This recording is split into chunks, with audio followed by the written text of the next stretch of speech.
My mother-in-law can drive even a saint to the edge with her behavior. And I'm far from being a saint, with a nasty character to boot. Mrs. Tatiana herself has said it more than once. With my unpleasant character, I allowed my mother-in-law and her youngest child to stay in my apartment when my husband divorced her and kicked her out of the house, even though we could have used the money. I'm on maternity leave, my husband is the only one working, and we're still paying the mortgage. We decided to tighten our belts to help Mrs. Tatiana. My mother-in-law can't stand me, and I don't understand why. My husband, her eldest son, hasn't lived with her for a long time, and she had her own family life until recently. She doesn't really communicate with her eldest son, so I can't figure out where I managed to step on her sore spot.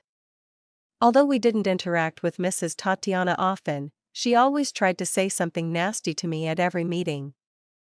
There were no warm feelings whatsoever, so when my mother-in-law asked for our help, I hesitated a bit.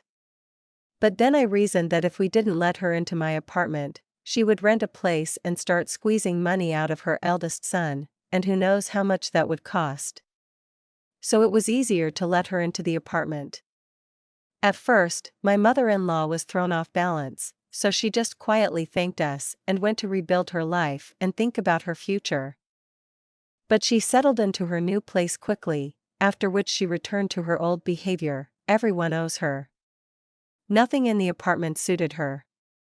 The washing machine was too noisy, the bed too hard, the neighbors too loud, there was no dishwasher, and we needed to do some repairs. We took all these complaints as background noise.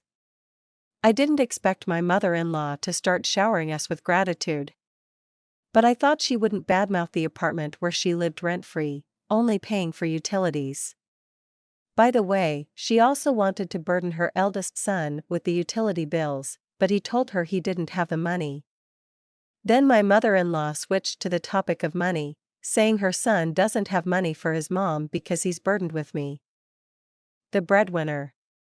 Well, technically, I'm not just sitting around, I'm on maternity leave with a child, Mrs. Tatiana's grandchild, but does that change anything?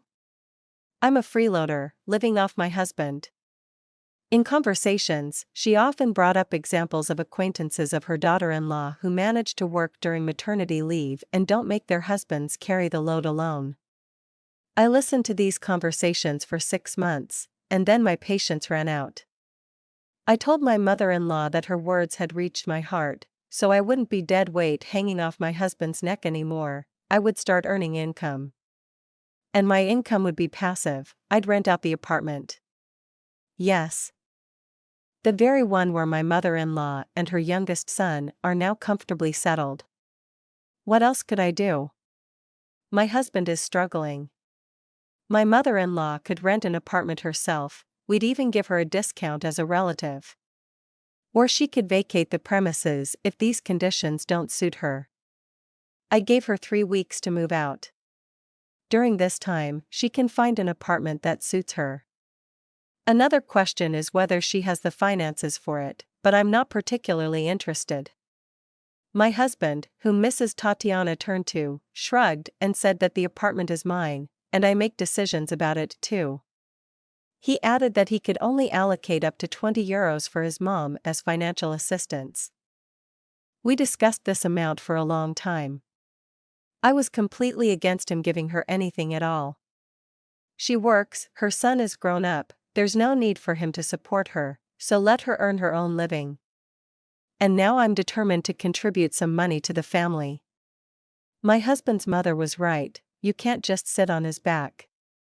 Thanks to her for the lesson,